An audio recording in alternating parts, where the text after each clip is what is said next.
afternoon.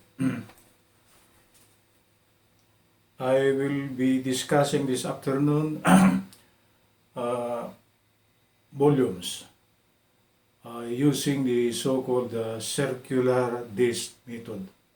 Okay. I will be deriving this afternoon the formula for taking the volume of a circular cylinder with radius r and altitude h. The last time around, my discussion was the derivation of the volume using the so-called horizontal slice.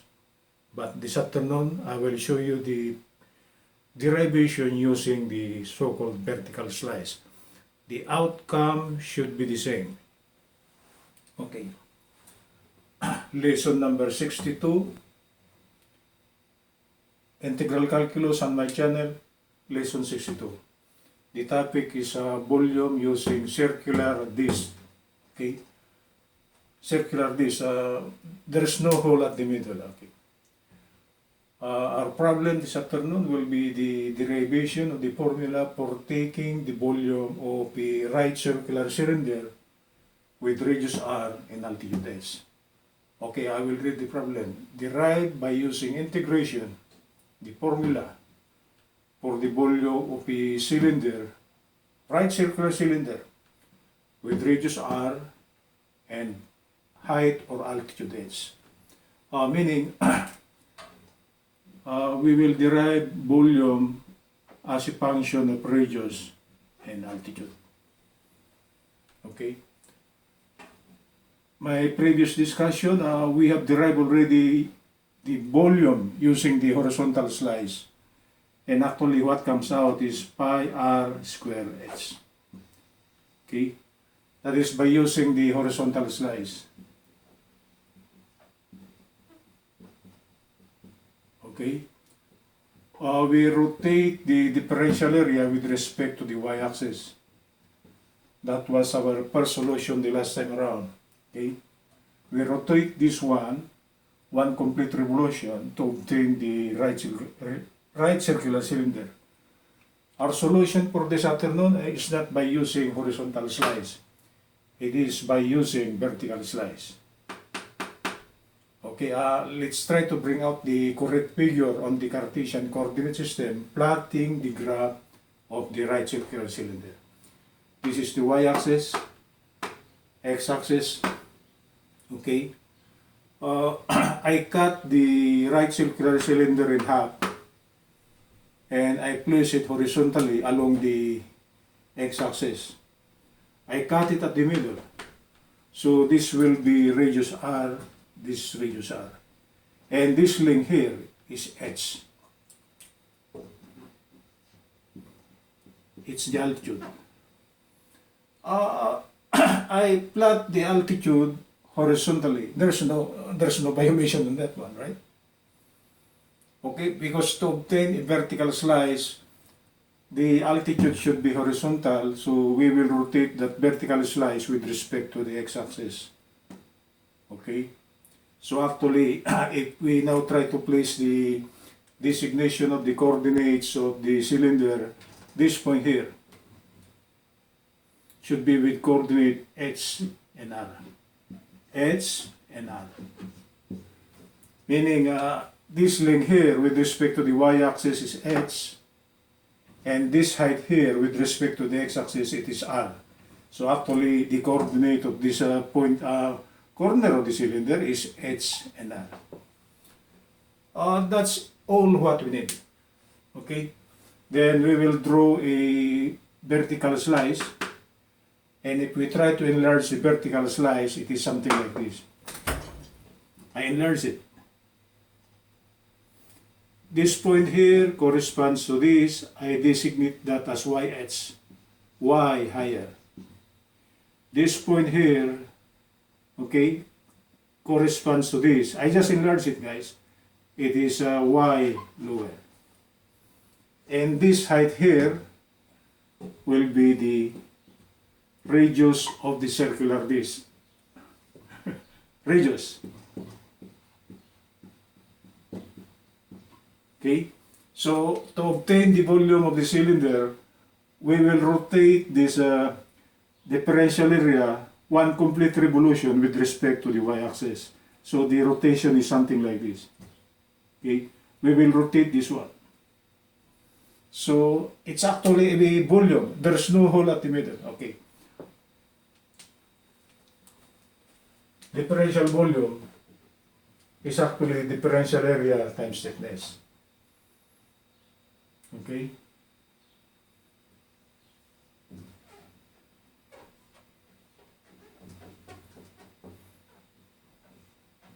This is R and this is dx.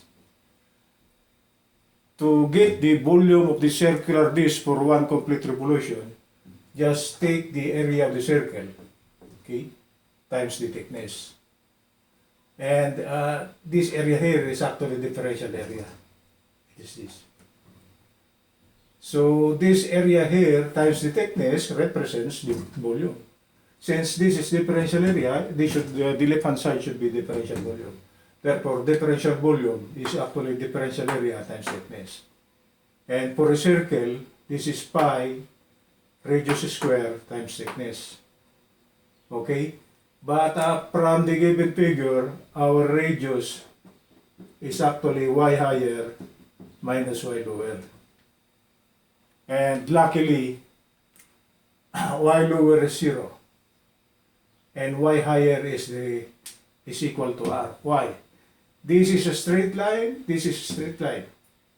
Straight line that corresponds to the x-axis. This is actually a straight line at a height, certain height edge with respect to y. It is r. Okay? Straight horizontal lines. We are just lucky. For a right circular cylinder, y higher is r and y lower is 0. It is a simple one. Okay? So what will come out? This is pi. Radius square is y higher minus y lower quantity square. Thickness is actually dx. Dx. This is dx.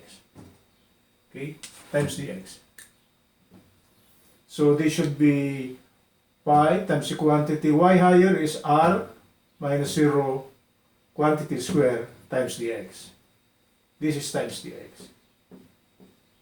For differential volume for a right circular cylinder is actually pi r square dx.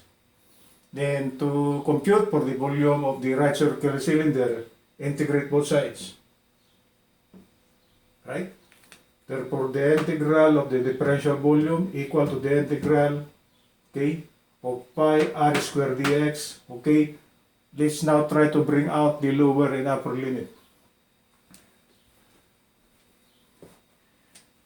To take or to compute for the total volume of the cylinder, right circular cylinder, this dx here, this dx, should move from this point here to this point. It is from x equal to 0 to x equal to, what is this length? It is height. So the lower limit is actually x equal to 0, and the upper limit is actually x equal to h. It should be from the base of the cylinder up to the height of the cylinder. So it is actually from 0 to h. So the lower limit is actually 0. And the upper limit is h. So this is from 0 to h. Okay. R is constant. Okay. We bring it out. Therefore, volume will be pi r squared, the integral from 0 to h of dx. We will take the integral of dx.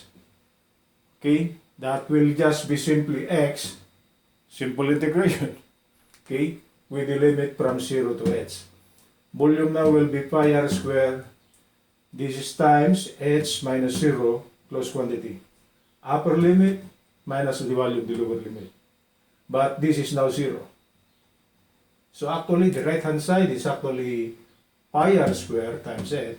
Or in general, the formula for taking the volume of a right circular cylinder in terms of radius and h is actually pi r square h. That's our final answer. So actually, what was derived yesterday was the same. Volume is pi r square h. That is by using horizontal slice. Volume is still pi r square h. That is by using vertical slice. In here, we use vertical slice. The other day, we use horizontal slice. The volume by using horizontal slice, volume is pi r square h. And by using vertical slice, the volume will still be pi r square h. It should be the same. We are just only presenting two solutions. That is by using horizontal slice and vertical slice. So it means to say, it doesn't matter which solution you will be bringing out. Okay? It will be the same.